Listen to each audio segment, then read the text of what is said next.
Chapter 3 Learning Curve. I'm so sorry. We waited in the Withers public school till morning. Really, once the flies and the reek of rotting meat reached a certain point, all of us were glad to get out of there.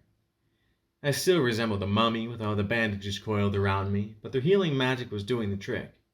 Though it had taken 2 healing potions to bring me back from the gunshots to my back and the back of my head, my luck was still holding out. The first had just grazed my skull, rather than turning it into all kinds of bloody brains, and the second had been slowed by what was left of my barding and lodged in the muscle at the base of my neck.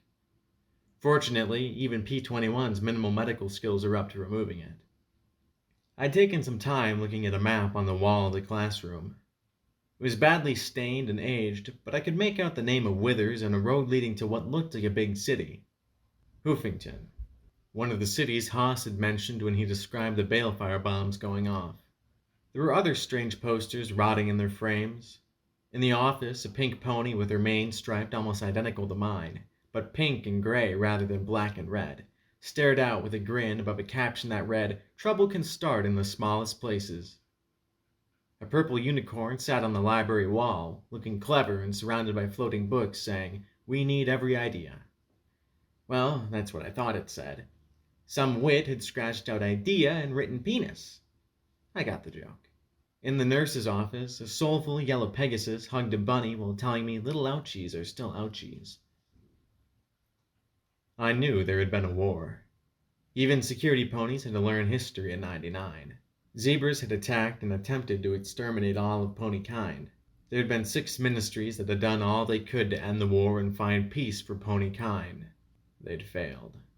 It might have been unfair of me, but I hoped they'd done more to try and end the war than just make pithy quotes for posters.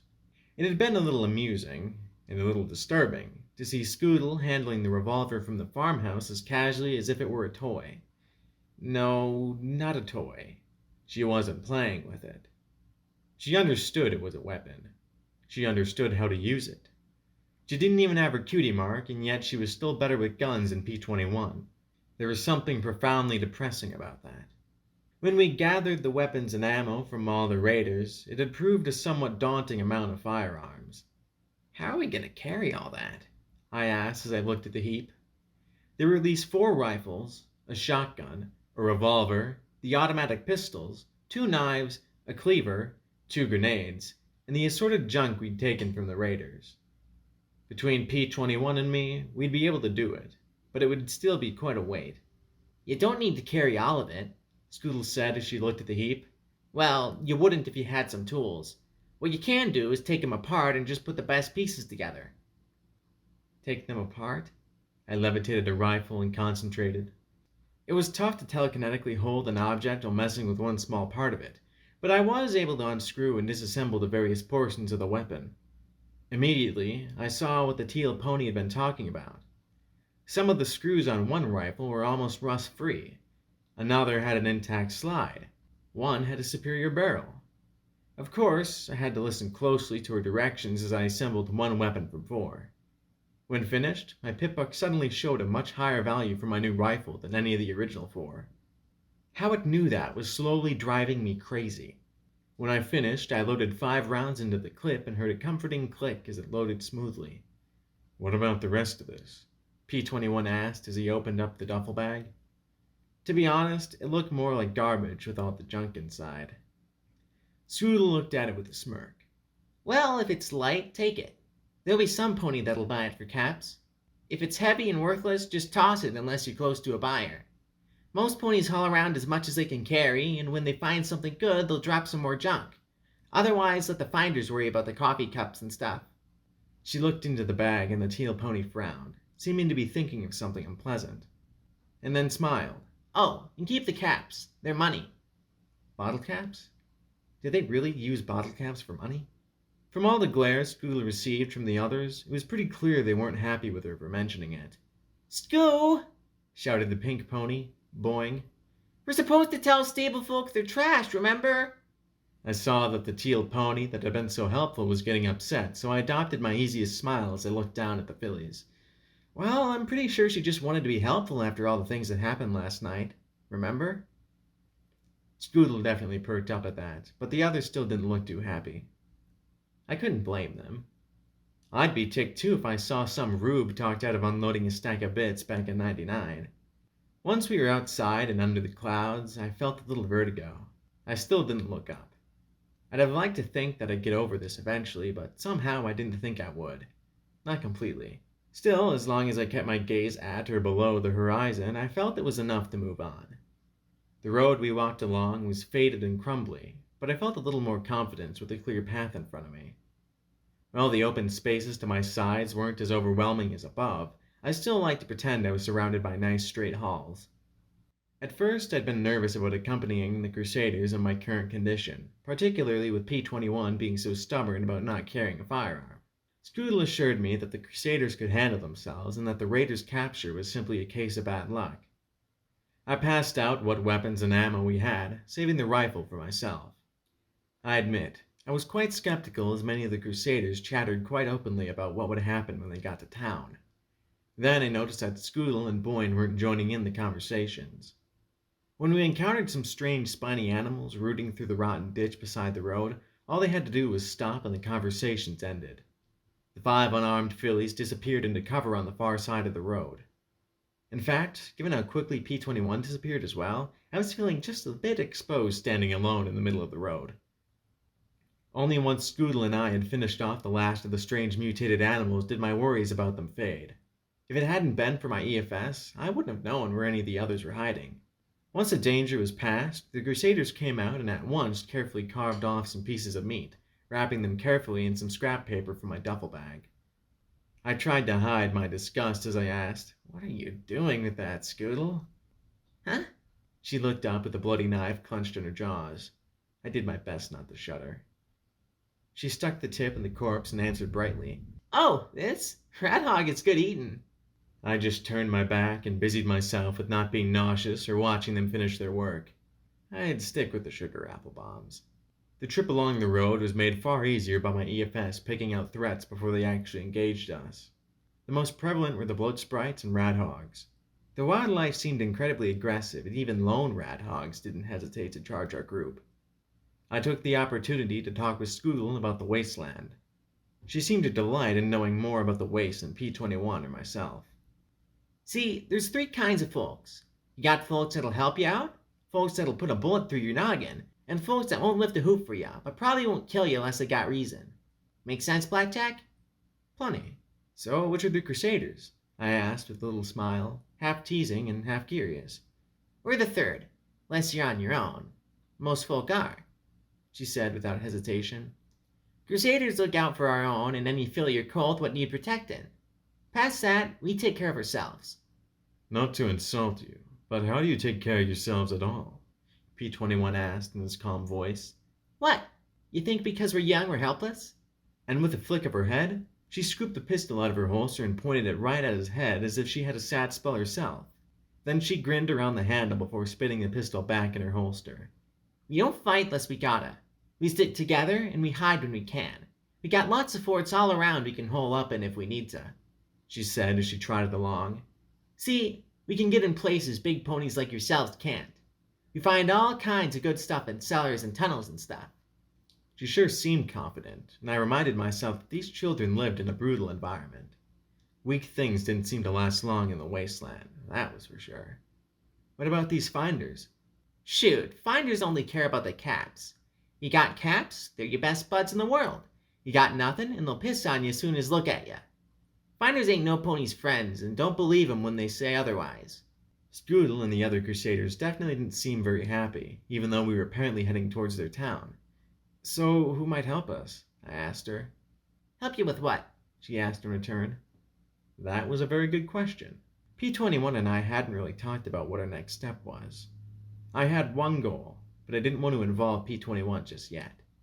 I wasn't really sure how he'd handle it. Beyond that, information. Some pony attacked my stable and I want to know why and what for. I described Deus and the filly immediately looked concerned. "Well, from what you said, I'm guessing he's a reaper." "Why does that just scream bad to me?" I asked sarcastically, getting a smirk in return. "Reapers is what happens when raiders grow up. They're the baddest of the baddest. Don't take shit off no pony. There's only 100 of them, 'cause the only way to join is to kill another Reaper hoof to hoof. Monsters, one and all, Scoodle said darkly. Arlost's a Reaper now, Boing said to Scoodle. Arlost's too nice to be a Reaper, so it'd never happen, Scoodle countered. Arlost? I asked, curious about this little digression. Crusader, one of the first. Got us started with the Reverend, Boing said as she bounced on her hooves in glee. I heard they had a thing, but then they had a fight and she went to join the Reapers. So what? I should go and ask a Reaper for info? That sounded just a little suicidal to me. Well, not unless you want a busted leg. Scoodle looked down at P-21's limp and flushed a little. Sorry. Looking back at me, she went on. Reapers is folk, though. Gotta cozy up to 'em or pay 'em off in caps. The only time Reapers join up is if some pony's crazy enough to attack 'em at the arena. Any pony else that might help? The first kind? I added with a small smile. Scoodle seemed to mentally scan her list. Well, there's DJ Pony on the radio. He's off in Manhattan, but he knows stuff what's going on everywhere. You can hear him all over the place. P-21 and I shared a look and added it to the mind-bogglingly long list of what the fuck are they talking about. There's also the society ponies. I guess technically they count because they do help. Bunch of stuck-up thoroughbreds that give you a meal and then tell you how thankful you should be for getting it. They sound like a joy, I muttered. Any pony else? Well, you can talk to the college ponies. Call themselves the well, most folks call them eggheads. They're way over past the core, but you might run across them. They want to fix Equestria. Dunno how. They're nice to us most often. If we ever come down with the worms, we always ask them for help. They got this medicine that'll clean you out lickety-split. I winced at that. Thanks for the tip. Ooh, you forgot the Steel Rangers, Boing said as she made machine gun noises. I didn't forget 'em. Wasn't gonna mention 'em, she said sourly at the pink filly. Rangers might help ya. They might not. Might shoot ya. They got their own things going on. Mostly trying to figure out how them robo-ponies work in the core. I can tell ya they won't give us a glass of piss. Robo-ponies? P-21 asked curiously. That's what they are, so don't laugh. Pony gadgets wandering all over the core. Dangerous critters, too. You see a pony made of wires and lights, you best run. Can't kill 'em. Scoodle frowned and thought. There's a Clavers if you want, but I don't trust 'em one bit.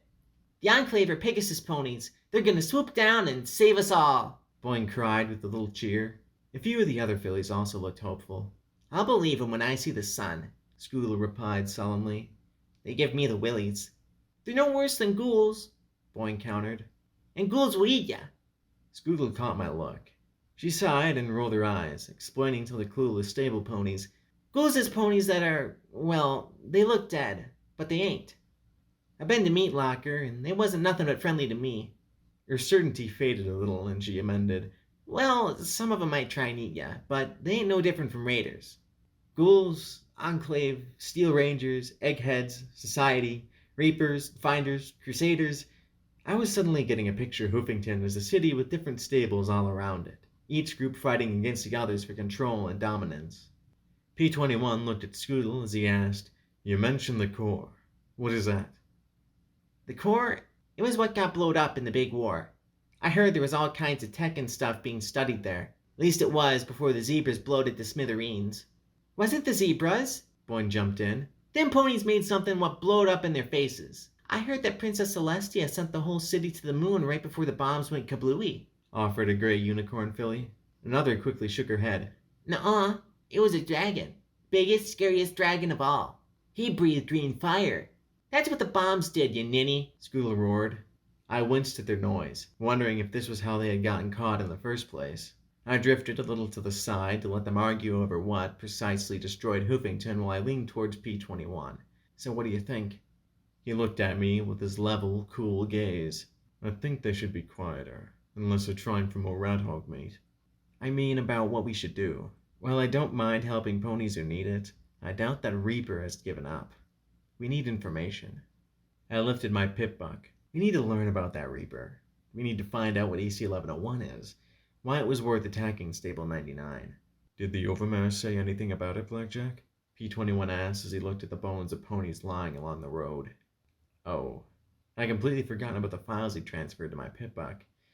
Not yet. There might be a clue about EC-1101. He pointed out in his calm, reasonable voice that was just a little aggravating. I know. I'll check it when we stop, I said in a soft huff. Then I noticed Boing listening in. Something up, Boing? I asked, not sure if I should be angry or not.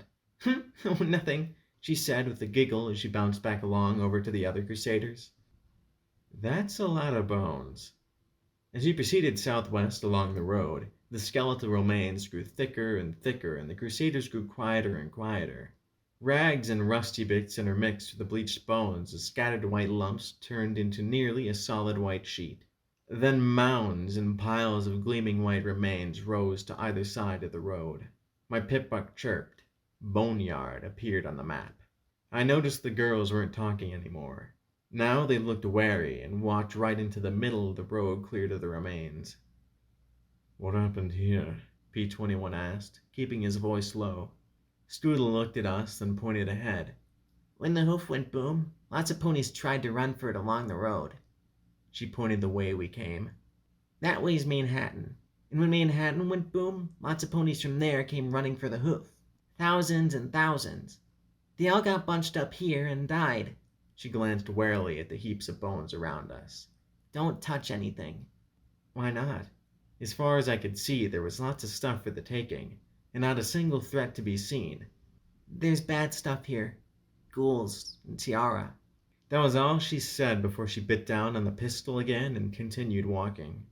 The whispering was beginning to creep me out, but I wasn't about to raise my voice not knowing what might be around.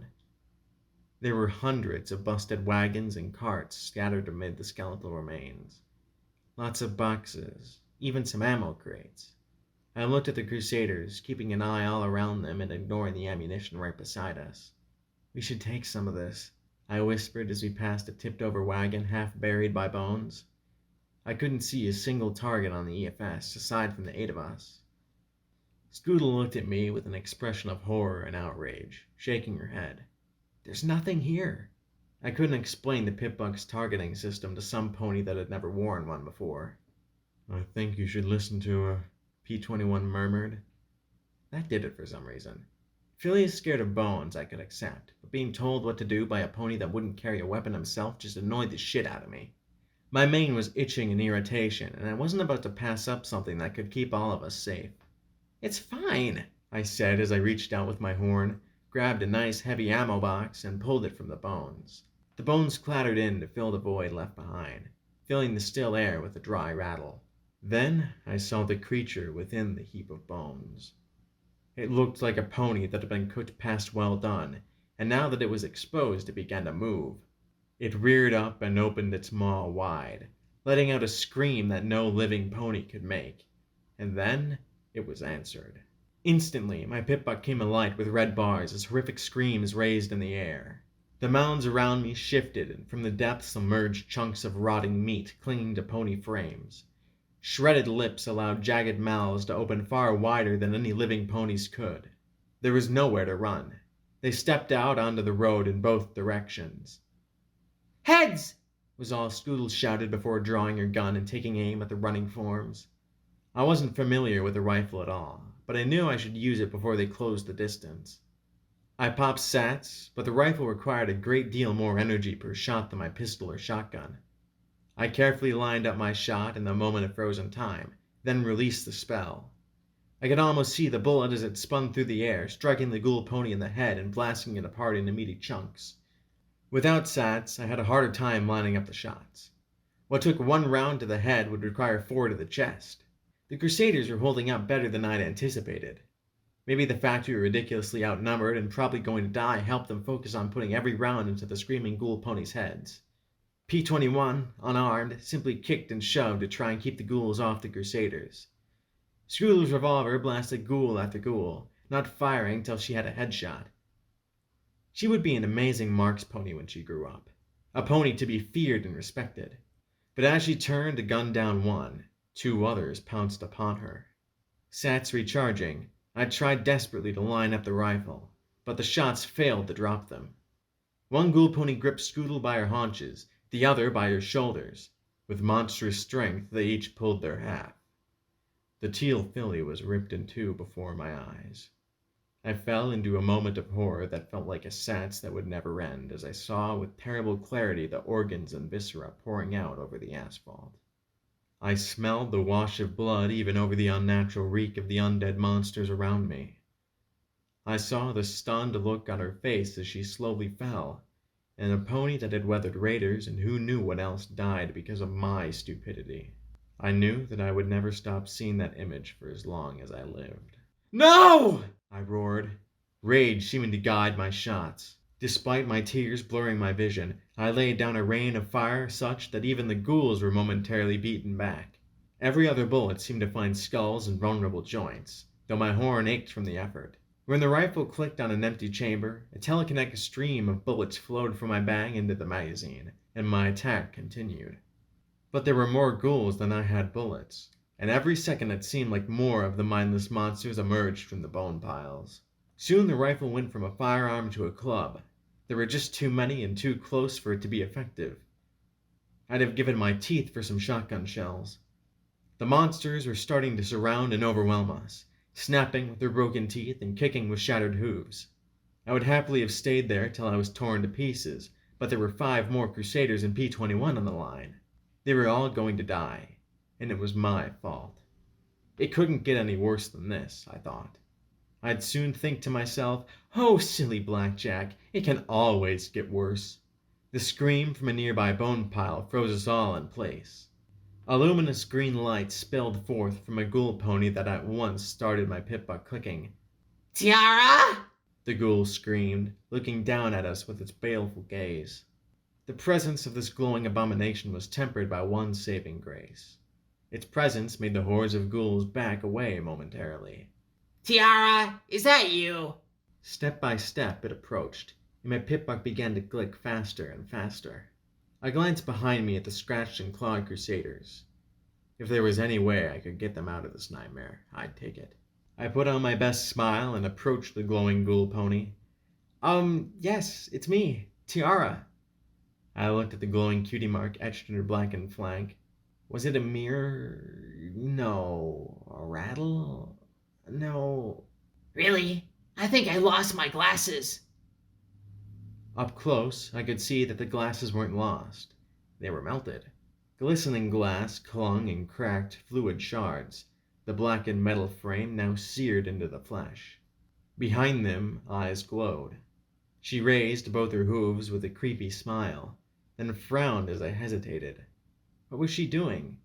Holding them up like she was going to do a hoof shake. I immediately tapped my hooves against hers. Instantly, she smiled. "Bump, bump, sugar lump, rump," she intoned, not seeming to notice me scrambling to match her moves. "Oh, it is you, Diamond Tiara. I've missed you so much." She pulled me into an embrace, my pip-buck clicking like mad. Yes, it's been a long time." I held the hug for as long as I dared before backing away. A glance at my pip-buck saw the needle entering the yellow. "Yes, it's been much too long. Work and all." Once more luck saved us as my eyes glanced at some of the rusty debris around us. A brown metal spoon caught my eye. "How have you been, Spoon?" I prayed to the goddesses that it was a part of her name and not something like ladle, but my guess had been lucky enough to get a sigh of frustration. "Oh, it's been terrible since I lost my glasses. I think something very bad has happened, and I was looking for some pony who might be able to direct me to the Ministry of Peace for a new pair. I simply can't process all these stable orders for Golden without my glasses." She leaned towards me and missed me leaning away. "Do you know what that pink hag told me? She said, 'Silver Spoon, if you can't bake cupcakes, then you'll have to clean the pans.' Like, what does that even mean?" "Well, there's just so much work to do." I glanced over and saw a trio of ghouls devouring Scoodle while I chatted with a monster that was slowly irradiating us. "And speaking of work, I really should get back to it. Busy, I said as I grimaced, fighting the urge to charge down the ghouls defiling the slain filly. "You work too hard at that silly prison. They should give you more time off." Her glowing eyes turned to the Crusaders and P-21. "Is that what you're doing now? I didn't think that you had to escort them yourselves." I opened and closed my mouth, at a loss, and simply gave a smile and an exaggerated shrug. She sighed. We really should get together next week. You know, sometimes I think something terrible is going to happen. I really do. Something terrible did happen, and a small part of it was my fault. Well, take care of yourself, Silver Spoon. Then I looked at all the ghoul ponies waiting around us. I don't suppose you could ask them to step aside? Oh, sure, She said brightly as she faced the ghouls. like, get out of our way, losers, and find my glasses. Slowly, the yellow dots began to disappear as the ghouls dug their way into the bone mounds. Well, I better keep looking. Otherwise, that hag is going to have me scrubbing pans again, or whatever. I dared to look back at Scoodle. Nothing remained but bloody bone and scattered flesh. I tried to find an excuse to go and collect the remains. In truth, with my Pip-Buck's needle in the red, I almost wanted to stay a little longer, chatting with Silver Spoon till I was just as dead. I couldn't. I had 6 others who might need my protection, flimsy as it was. We walked silently for several minutes before from behind us came the plaintive wail of, Tiara! Tiara! Where are you? It was half an hour before we exited the boneyard. It didn't take long for the radiation I'd been soaking up to catch up with me and have me puking up my lunch. I felt like crap. I deserved to feel like crap. My guts gurgled and every square inch of my body felt like it'd been beaten. The Crusaders didn't say a single word. They didn't look at me or each other, but I could almost hear their thoughts in the back of my mind, saying over and over again, "She killed Scoodle for a box of bullets." Finally clear, I looked behind me, trying for some kind of smile. Something to make this not the utter disaster it was. Safe and only P-21 was behind me. Sound. I looked at the long dead grass and bare bushes along the road. There was no sign of the Crusaders to be had. They left. How profoundly insightful I'd become since I'd fucked up. Yeah, a little bit ago, he replied evenly as he looked along the road. I think there's a house up there. We can rest and take care of you. I don't want to be taken care of, I muttered softly. I'm sorry. Did you say something? P-21 walked in front of me, his sure blue eyes bearing down into mine. Sometimes we don't get what we want, he said as he nudged me towards a single-story house beside the road. Sometimes we don't get to sit around and have pity parties for our mistakes. Sometimes we just have to keep going because otherwise we might as well just die. That's what I started to say. He hit me hard enough to knock me on my side. I stared up into the sky and felt my guts churn and my pupils contract. I'm sorry. Were you about to say you wanted to die? Is that it? He said as he glared down at me. If you were this weak, you should have just given yourself the days and been done with it. I killed Scoodle! I yelled up at him. It felt like a confession. Yeah, you did, you fucking idiot, he screamed back down at me. Didn't I tell you to listen to her? Didn't you say to me that I know what's right when it comes to this sort of thing? But she's dead, Blackjack, and unless you wallowing in pity or dying will somehow magically bring her back to life, then this is accomplishing nothing except indulging in your own selfish wishes. I slowly opened my eyes, looking into his. He hated me. I hated me. Yet no matter how much I wanted to be done, I had to admit that he was right. Me dying right now wouldn't bring back Scoodle. It wouldn't right some great cosmic wrong and fix anything. It would just be another corpse in the wastelands. I'm so sorry, I whispered softly. Then prove it, Blackjack. Live and don't ever fuck up like that again. Learn from this, because if you ever kill another pony through stupidity, then I will fucking end you. He shoved his head under my shoulders and turned me over, so I no longer stared into that terrible void above. Only now I had an equally vast void within, and I couldn't look away from it. When I had been a little filly, I had been drilled on the various stages of radiation poisoning. Nausea arrived first, followed rapidly by diarrhea, headache, muscle weakness and fatigue, bruising, main loss, neurological disorders, and at the most extreme end, being cooked by their prolonged exposure. That was the flesh-melting radiation I was so concerned about. P-21 managed to get me into the derelict house after I'd shat myself, but before I collapsed. Lying on my side on a filthy mattress, I felt like I was rotting from the inside out. That wasn't completely inaccurate, as the next time my bowels moved, it was to dump blood over my hind legs. I drifted between guilt-ridden consciousness and blissful unconsciousness. The worst was when I was stuck between the two. I saw Deus laughing at me as he sawed off my pip-buck with the chainsaw penis. The overmare reminded me that I was ultimately disposable. The little orange pony figurine told me that she could only help so much. I'd have to get up and be strong on my own. I felt eyeglasses melting on my face and covering my cheeks in cracked glass. Scroodle's severed head lay on the bed next to me and whispered softly over and over again, "Stable ponies don't know nothing. Don't touch anything." All the while, P-21 nursed me back to health.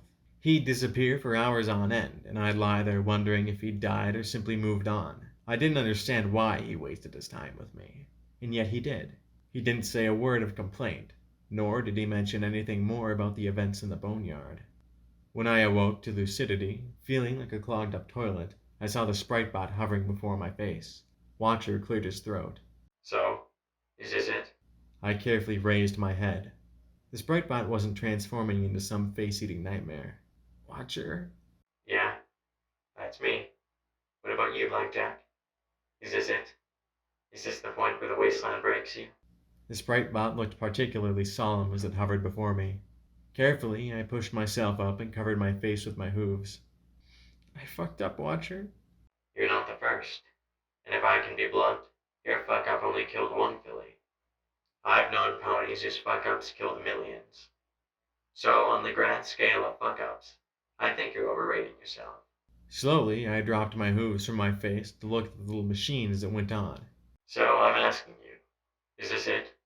Are you just a pony that wallows in self-pity and kicks yourself for a mistake, or not? Because if this is it, then I'll leave you be. I can't help you. You can't help any pony." It would have been easy to fold right then, but as I sat on the edge of the bed, damn me, I couldn't help smiling as I looked at the machine. I reeked of vomit, crap, blood, and despair, but I felt my lips curl mirthlessly as I looked up at the device. "Are you on that grand scale of fuck-ups too, Watcher?" There was a long pause, and I wondered if I'd offended him to the point that he would just wash his hooves of me. "Yeah, I am." Did your fuck-up kill some pony who didn't deserve it? There was silence, and I knew he wouldn't answer. He didn't have to. I sat there for a minute longer, looking at my hooves. I was so proud when I saved those girls from those raiders. Now, I closed my eyes and grit my teeth.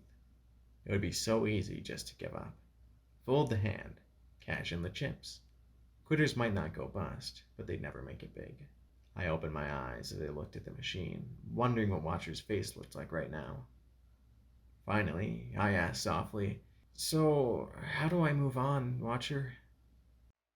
You do everything you can to make up for it, knowing that you'll never succeed in getting rid of the guilt. You devote yourself to spending every second trying to do better, despite the fact it will never be enough.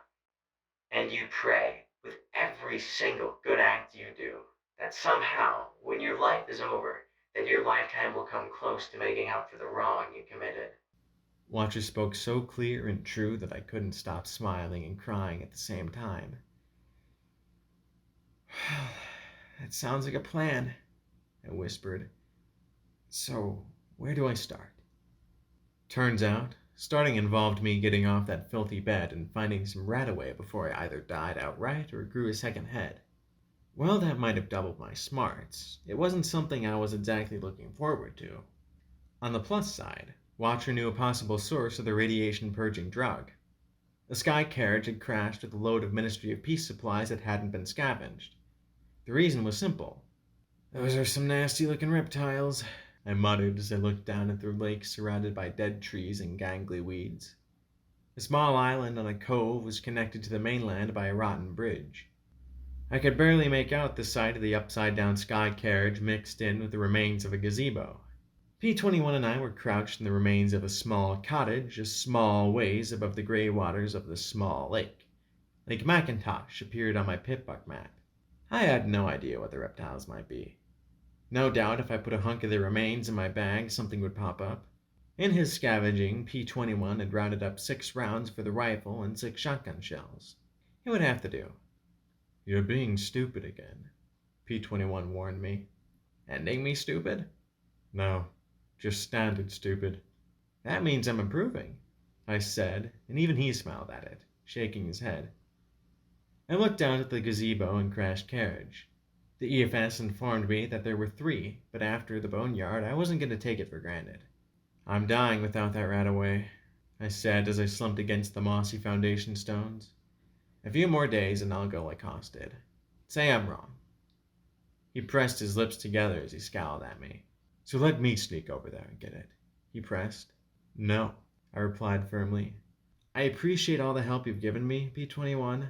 I am not going to let you risk your life for mine over this." He might be sneaky, but I had no idea if those mutated animals could sniff him out. I wasn't about to let him take that chance. "Let me? You're dying of radiation poisoning, Blackjack. How are you planning to stop me?" he asked as he turned towards the ruined gazebo. I just looked at him, then down at the lounging mutant alligators. The rifle came up, and without any hesitation, I fired a shot right into a mutant gator. It gave a bellow and rose out of the water, charging towards the 2 of us. P-21 stared at me with a scathing look that would do any raider proud, eyelid twitching before he turned and ran for cover. "Sorry, P-21. I gotta save my own life this time," I said as I faced the enemy. One way or another, it was about to be resolved. I triggered my sats and placed 2 rounds exactly in the forehead of my target. The 4th round caught his eye, and the beast staggered. The 5th missed. The final round, 3 past what I'd hoped to use, dropped the beast in its tracks. I discarded the rifle and backed away up the hill as rapidly as I could. The radiation poisoning and fever were slowing me down, but it still kept the gators in front of me. Out came the shotgun as the 2 closed in. The recharge on my sats slowed to a crawl as I unloaded shot after shot into the leading crocodile. 3 shots left. 2. 1. The buckshot of the final round scattered its brains across its back. Unfortunately, I was now out of ammo. This would normally be the point where I would die, and P-21 would take over and probably do the wasteland a lot more good. There was just one catch. I wasn't done paying for little teal pony. As the gator lunged, my magic flipped the shotgun vertical and rammed it into the gator's mouth. It hissed and tried to claw at the pump action, the weapon bending under the ferocious strength of its jaws. From my saddlebags, I floated an apple-shaped grenade and plunged it straight into the ratigator's maw. My telekinesis plucked the stem from the tip as it disappeared down the gator's throat. 5, 4, 3, 2, 1. Huh? The shotgun snapped in 2, and immediately I backed away, trying to draw out my last grenade. The mutant gator exploded in a nice spray of faintly radioactive blood. Given the massive dose I'd already taken, I quickly moved away before I simply keeled over dead. I really didn't want to win and then fall over. Slowly, I staggered my way down towards the rotten bridge in the gazebo. P-21 emerged at my side. "Feeling better?" His tone might have been snide, but there was some sincerity in this question. "A little bit," I replied. The wastelands were giving me a brutal education, but I would rise to the challenge. I'd be stronger, and I'd try to never let my stupidity endanger another pony if I could. "I know you wanted to help me, P-21. I'm sorry that I couldn't let you this time." He rolled his eyes and gave a long sigh. "I'm back in the stable again." I detected more than a little bitterness in that comment. I looked over at him in confusion as we walked over the bridge. "Huh?" He rounded on me, teeth bared as he glared with undisguised anger. "My whole life, I've had mares telling me what I can and can't do. I wasn't even allowed the option of turning a mare down if she was on my breeding rotation." He gave a little snort. "Did you know that some males in 99 would cut or beat themselves just to get a break? Just to do something we wanted instead of what we were instructed to do?" I honestly didn't have a clue. I could barely imagine. We all had to do things we didn't want to do in 99. I didn't want to be in security. That was how 99 went. You did what you were told, filled your role, and never thought outside it. You didn't want to be anything, Blackjack. If there was a sit on my tail and play cards all day job, you'd have been fine. But otherwise, you wouldn't have been happy doing anything, he said as we approached the wrecked gazebo. The rusty skywagon still had bright yellow paint and a pink butterfly visible. Inside were a number of rotten and rusty boxes, but there were at least 3 that appeared intact. Tell me you had some pining need to be a maintenance man like Rivets. Did you curse your rotten luck that you missed out on protein recycling duty or an exciting future in waste management? Well, I stammered. He stood there, staring at me with his lips pressed together. Can we hold this conversation until after I'm not irradiated? I asked with a feeble smile. No, I don't think so. I think I want to have this conversation now, he said in his firm and irritated voice. I could see now that the dam had been cracked and nothing was going to stop this deluge. So, what is it, Blackjack? If you had a choice not to be in security, what would you do, huh? He stomped to the box, clenched his teeth on the bobby pin, and started on the lock. And to be honest, I didn't know what to answer. I'd always thought I was stuck in security, which meant I resented it. To be honest, though, it hadn't been a bad job. Taking males out of the population was about the worst it got. There was dealing with the overmare more closely, but there were plenty of ponies that worked a lot harder than I had, whose jobs were far more critical to the survival of the stable. I guess you're right. I guess security wasn't that bad for me, I admitted. I was also too tired and feverish to do more than sit on my butt as he worked. What about you, P21? Tell me what you wanted to do. He kept his glare on the lock. I sighed. If you want, that is. He glanced at me, then opened the lock. Inside were 2 healing potions and some Rad-X. Don't let radiation get you down, the label read. I wanted to be a teacher, he finally said softly. A teacher? I winced at the skepticism in my voice. I just couldn't imagine a male doing that. Yes, a teacher. He examined one rusty lock on the second, jammed in the screwdriver, and gave it a hard twist. Before I was P1, I tried to learn all I could about arcane sciences. That was how I knew duct tape so well. I studied off her as she went through training. I thought that if I knew enough, that maybe the overmare would let me teach. I would have been fine doing both jobs. He opened up the crate and took out 2 empty syringes and 2 boxes of some kind of canned meat. Know what the overmare said? She'd let me teach sex education in my breeding rotation. I winced. That sounded just like her. I lay down, feeling lightheaded. My eyes stared at the 3rd container as he attacked the lock with bobby pin and screwdriver. Still, a teacher, I said as I closed my eyes, feeling exhausted. I bet you would have been good at it. I saw how you were with the Crusaders. He glanced at me and then carefully adjusted the lockpick. There was a quiet scraping noise as he worked whatever magic he did, then a soft click as the top opened. Inside there were 3 clear plastic pouches filled with amber fluid. Radaway, your source of radiation relief, it proclaimed. Well, if it's any consolation, I think you were one of the best mares in security. No pony else would have tried to stop Daisy and Marmalade from beating the snot out of a male. And you were the one who came up with the idea to lead Deus out of the stable. You have no idea how depressing that statement is, I said. He hoofed me the first pouch and, after fiddling with the straw for a moment, I slurped it down. Ooh, orangey. On my pip buck, the rad meter dropped a bit closer towards yellow. By the time all 3 doses were inside me, the needle hovered around the middle of the yellow band. I still felt crummy, but a little better than I had before. With luck, I wouldn't lose my mane or turn into one of those ghoul things. I was just being stupid, I muttered, keeping my eyes down. I have a habit of doing that. You have a habit of being reckless, Blackjack. What you did was brave, even with that glowing ghoul. I never would have thought to talk to it or do hoof bumps, he said calmly as he proceeded to dig through the remains of the cart as the drug did its work. Sadly, there were no bullets to be found on a Ministry of Peace sky carriage. He did, however, find a glowing marble in the wreckage of the gazebo. What's this? I held up my hoof and looked at it. Well, it wasn't radioactive, didn't go bang, and didn't seem edible. I dropped it in my bag and frowned as Lake Macintosh memory orb appeared in my inventory. How the heck did my Pip-Buck know what it was when I didn't? No clue. I'll worry about it later. Standing, I had to admit I felt stronger. Not 100% yet, but better. So, does this mean next time I see Watcher I can tell him we're friends? I was only half serious, but the other half was curious about his thoughts.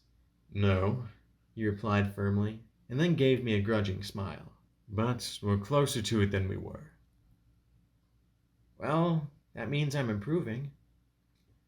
Footnote. Level up. Skills node. Guns. 50. New perk. Run and gun. Better accuracy with ranged weapons while moving. Quest perk added. Minor mutation. Rad sight. When under the effects of minor radiation poisoning, gain +1 perception in low light conditions. -15 to sneak. Speech when not wearing sunglasses, authority glasses, or mirrored sunglasses.